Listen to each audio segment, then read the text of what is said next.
नमस्कार शेतकरी मित्रांनो, माझी शेती या यूट्यूब चॅनलवर आपलं सर्वांचं सहर्ष स्वागत आहे। शेतकरी मित्रांनो, राज्य सरकारने कर्जमाफीचा आश्वासन दिलेलं आहे आणि 30 जूनच्या पूर्वी ही कर्जमाफी देऊ असं सांगितलेलं आहे आणि त्यावर जी काही समिती नेमलेली आहे ती समिती एप्रिल पर्यंत आपला अहवाल राज्य सरकारकडे सादर करणार आहे।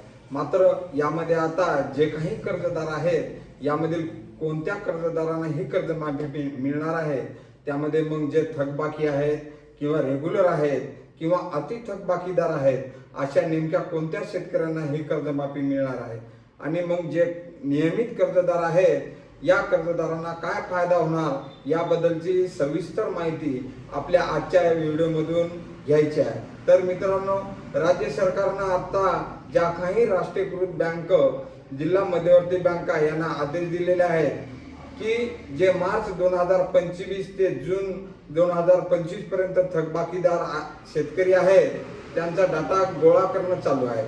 आता ज्या राष्ट्रीयकृत बँक असतात ह्या सगळ्या ऑनलाईन पद्धतीने काम करत असतात म्हणून त्यांच्याकडे तो डाटा अवेलेबल आहे। मात्र जिल्हा मध्यवर्ती बँक आहेत तर या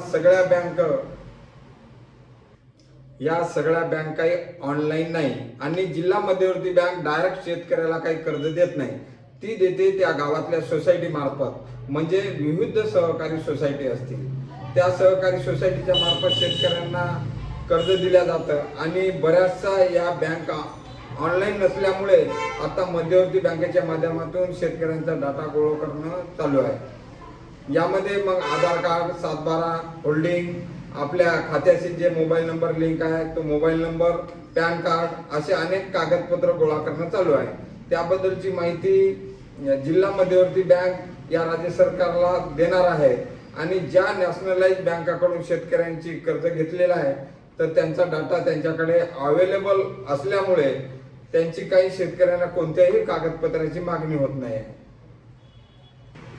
मात्र मध्यवर्ती बँकाकडून ज्या शेतकऱ्यांनी कर्ज घेतलेला असेल त्यांचं थकबाकीमध्ये असो किंवा नियमित कर्जदार असो या प्रत्येक शेतकऱ्यांना आपल्या जिल्हा मध्यवर्ती बँकमध्ये हे आपले कागदपत्र नेऊन द्यायचे आहे किंवा तिथे विचारणा करायची आहे की तुम्ही किती थकबाकीदार आहात, का आहात याची सगळी माहिती तिथं बघायची आहे। म्हणजे उद्या ज्या वेळेस आपल्याला कर्जमाफी मिळेल त्यावेळेस आपल्या लक्षात आलं पाहिजे की आपल्याला खरंच किती कर्जमाफी मिळालेली आहे।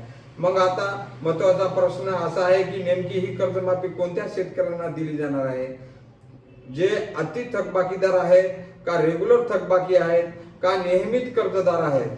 तर हा सगळा डाटा गोळा झाल्यानंतर राज्य सरकारची जी समिती नेमली आहे ती समिती यावर अभ्यास करणार आहे, तो सगळा डाटा राज्य सरकारकडे देणार आहे।